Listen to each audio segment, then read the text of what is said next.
The night the sky split open. The night Alina's life changed forever began like any other.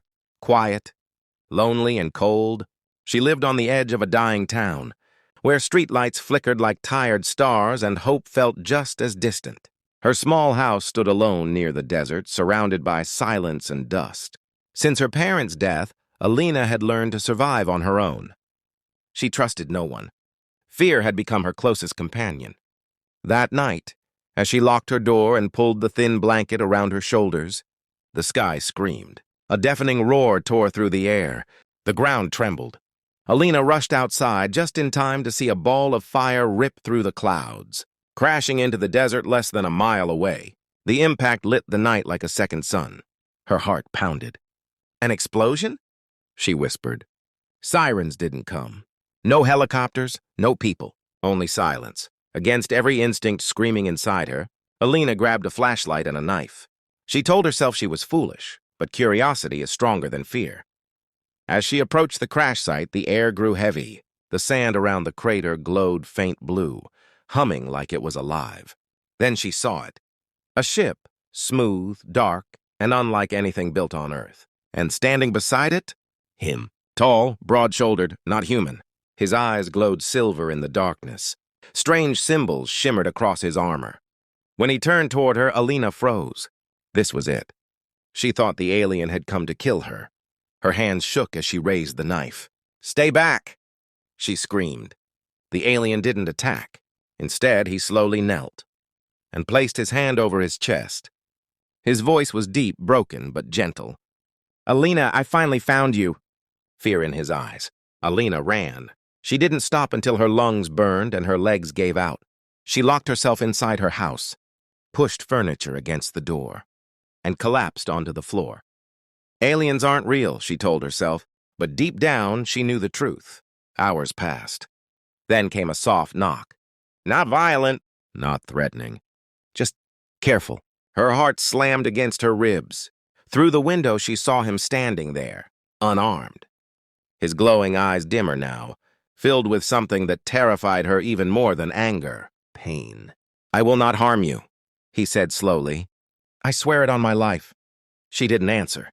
"Your world believes my kind comes only to conquer," he continued. "But I came for one reason." Silence. "Love." Alina laughed hysterically. "You expect me to believe that?" He lowered his head. "I have watched you since you were a child." Her blood turned cold. "I guarded your planet from shadows you never saw," he said. "Because losing you was never an option." She opened the door just enough to see him clearly. "You're saying you crossed the universe for me?" "Yes." His name was Kael, a warrior from a dying civilization. His people had foreseen a bond between their kind and a human woman whose soul would change the fate of worlds. That woman was her. "You are not prey to me," Kael said softly. "You are my heart." The truth that changed everything. Over the next few days, Alina learned the truth. Kael stayed at a distance, never forcing her trust. He helped repair her broken generator with alien technology. He healed her injured ankle with a touch of light. He never once tried to control her. Slowly, fear gave way to questions. Kael showed her memories. His planet burning, his people hunted, entire star systems destroyed by a ruthless alien empire known as the Void Dominion. "They are coming to Earth," Kael said. "Because of me. Because of you." That's when Alina understood. He hadn't come to kill her. He had come to protect her. And somewhere between long nights talking under the stars and quiet moments where his hand trembled when it brushed hers, Alina felt something she never thought she would feel again. Safe. One night, she asked the question she feared most. "If you're a warrior, how do you know what love is?" Kael looked at her as if the universe lived in her eyes. "Because when I thought I lost you," he said, voice breaking, "I wanted the stars to die with me."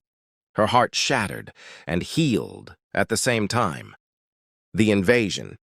The sky turned red. Void ships darkened the horizon, tearing through Earth's atmosphere like blades. Cities burned. People screamed. Kael stood between Alina and the invasion, armor glowing, eyes blazing with power. "They want you," he said. "If I fall, run." Tears streamed down her face. "I'm not leaving you." For the first time, Kyle smiled. The battle was brutal. Kale fought like a god, but even he couldn't stand alone against an army. When a void blade pierced his side, Alina screamed. Something awakened inside her. Light exploded from her chest, throwing enemies back. The bond Kale spoke of ignited, human and alien, united. Together, they ended the invasion. The sky cleared. But Kale collapsed into her arms. "I told you I would protect you," he whispered. Alina held him, crying. "No, we protect each other. Love beyond the stars." Kale survived, but his ship was destroyed. He was stranded on Earth. For the first time, he wasn't afraid. Because home was no longer a planet. It was her. Months passed. The world rebuilt. Humanity never learned the full truth, but Alina did. Sometimes at night, she would lie beside Kale, tracing the glowing patterns on his skin. "You know," she said once, smiling, "I really thought you came to kill me." He chuckled softly. "And I thought you would never love me." She rested her head on his chest. "I was wrong," she whispered. Above them, the stars watched silently. As a love born across, galaxies proved that even in the darkest universe, love always finds a way.